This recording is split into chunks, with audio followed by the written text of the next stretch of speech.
In the immediate aftermath of Germany's defeat in the First World War, a period of deep national crisis unfolded.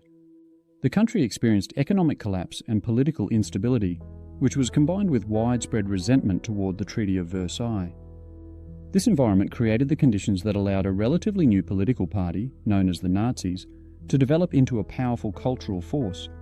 But how did a fringe political movement, which was led by an obscure Austrian corporal with a questionable military record, manage to take over a modern democratic state in less than 15 years? In the final months of World War I, the leader of Germany, Kaiser Wilhelm II, had abdicated his throne. Instead of staying as a monarchy, Germany became a democratic nation with elected politicians. This new democracy was called the Weimar Republic, and its politicians ran the country from the Reichstag, the government building in Berlin. As Germany transitioned from monarchy to republic, a temporary government had to admit defeat in the war and sign the surrender documents. The Treaty of Versailles, which was signed on the 28th of June 1919, forced Germany to surrender territory, drastically reduce its military, and accept full responsibility for the war. Article 231, known as the War Guilt Clause, provoked particular outrage. Many right-wing nationalists held a false belief that Germany's defeat in World War I was due to internal betrayal by civilians on the home front, rather than military failure. They particularly blamed Jews and left-wing politicians such as socialists and communists. They called this myth Dolchstoßlegende, meaning a stab in the back, because they felt that the German politicians had betrayed their own citizens by accepting the blame and the punishments handed out as a result. These politicians were called the November criminals. One of the terms of the Treaty of Versailles was the requirement that Germany paid back enormous reparations to other countries that totaled 132 billion gold marks. The new Weimar Republic struggled to maintain authority during frequent uprisings and also had to deal with rapid inflation and public distrust. The reparation repayments were so large that there was a real risk that it could cripple the economy. This fear seemed to be well founded because the German economy was already in a weak state when they had to make their first payment in 1921. The Weimar government decided to print more money to cover wartime debts, but they couldn't print enough. As a result, Germany suffered from hyperinflation, which meant that German cash was worth very little in real terms. Prices of food, goods and services rose rapidly, and the German currency lost value at an alarming rate. Hyperinflation wiped out the entire life savings of the common people between 1921 and 1923, and it looked like the German economy and government were on the edge of collapse. In November 1923, the economic crisis reached its worst point when a loaf of bread in Berlin could cost up to 200 billion German marks. Many citizens found themselves unable to afford food or basic necessities, even with wheelbarrows full of cash. When Germany started to fail to meet its reparation payments, France and Belgium occupied the Ruhr region of Germany in 1923, which only worsened the economic crisis. During this period of national despair, a small nationalist group known as the German Workers' Party began to attract attention. Adolf Hitler, an Austrian-born former soldier who had served in the German army as a dispatch runner during the war, joined the party in September 1919. He had been awarded the Iron Cross First Class for bravery, and he demonstrated exceptional oratory skill that soon gained him control over the party's direction and message. In 1920, the group changed its name to the National Socialist German Workers' Party and published a 25-point program. The document was primarily written by Gottfried Feder, with contributions from Anton Drexler and support from Hitler. It called for the abolition of the Treaty of Versailles and the unification of all ethnic Germans, together with the exclusion of Jews from German society. Hitler's speeches focused on national revival and ethnic unity alongside hatred for what he described as corrupt foreign influence. Hitler presented himself as a brave war hero who promised real solutions to Germany's problems. In November 1923, Hitler attempted to overthrow the Bavarian government in what became known as the Beer Hall Putsch. He and several hundred supporters hoped to seize power in Munich and then expand their movement across Germany. However, police forces quickly suppressed the coup and arrested the organisers. Hitler stood trial for treason, but used the courtroom to present himself as a patriot, defending Germany from weak democratic politicians and foreign enemies. Although he received a 5-year sentence, he only served 9 months in Landsberg prison during which time he dictated his book, known as Mein Kampf, which meant My Struggle, to his loyal associate Rudolf Hess.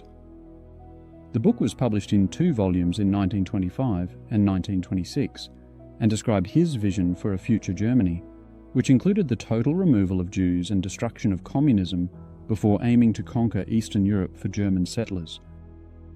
After his release in December 1924, Hitler focused on building up the Nazi Party and making sure the failed putsch did not happen again.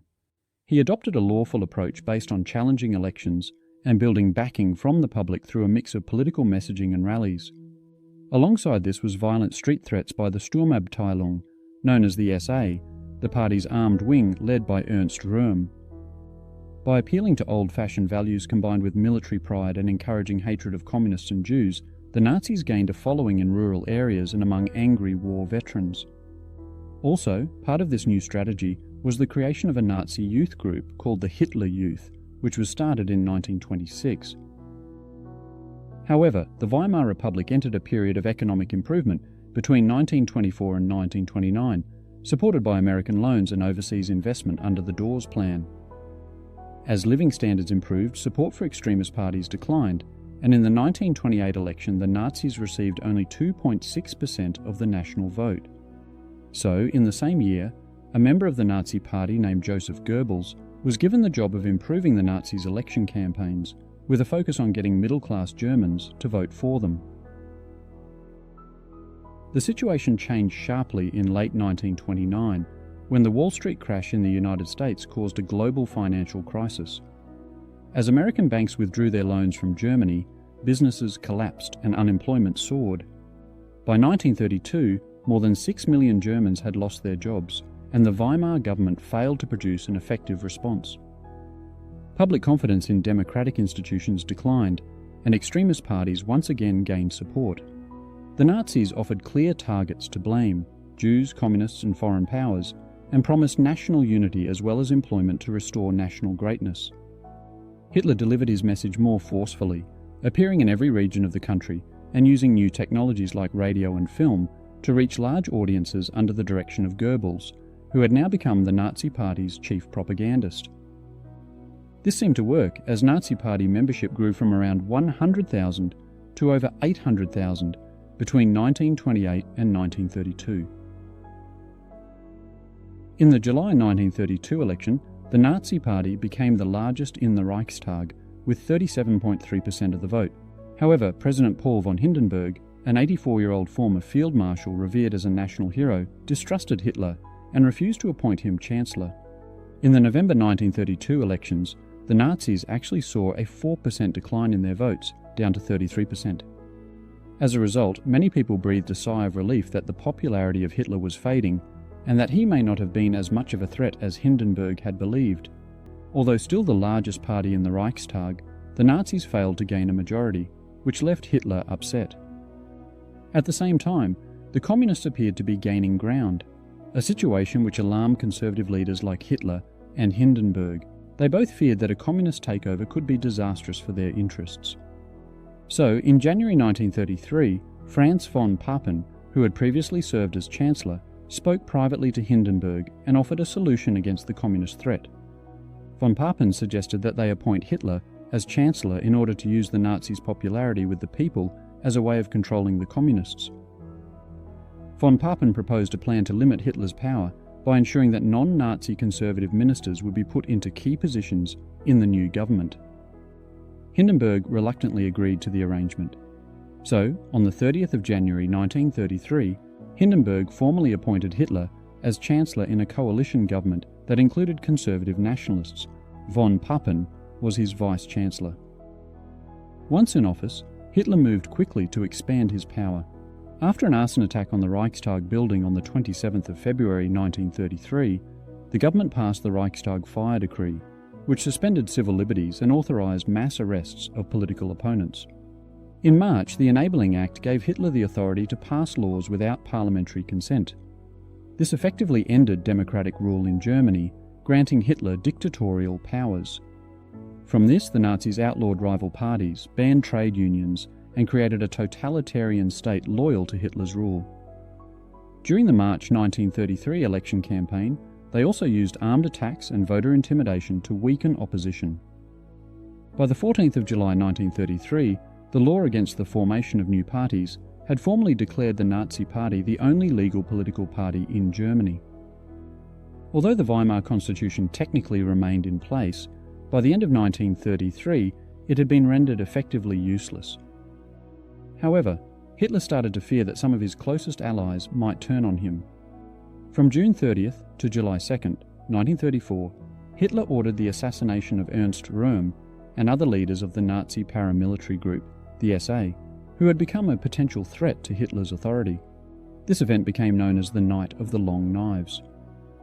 This purge cemented Hitler's control over the military, which now promised their loyalty to him personally. Finally, when President Hindenburg died on the 2nd of August 1934, Hitler decided to merge the roles of President and Chancellor together into a new, all-powerful role for himself known as the Führer, meaning the leader. The creation of Nazi Germany was complete, and in just over 5 years, the world would be at war once again. I hope that you have learned a lot about the rise of the Nazi Party in Germany. If you would like to know more, be sure to check out the free resources on the History Skills website. I look forward to seeing you on our next video.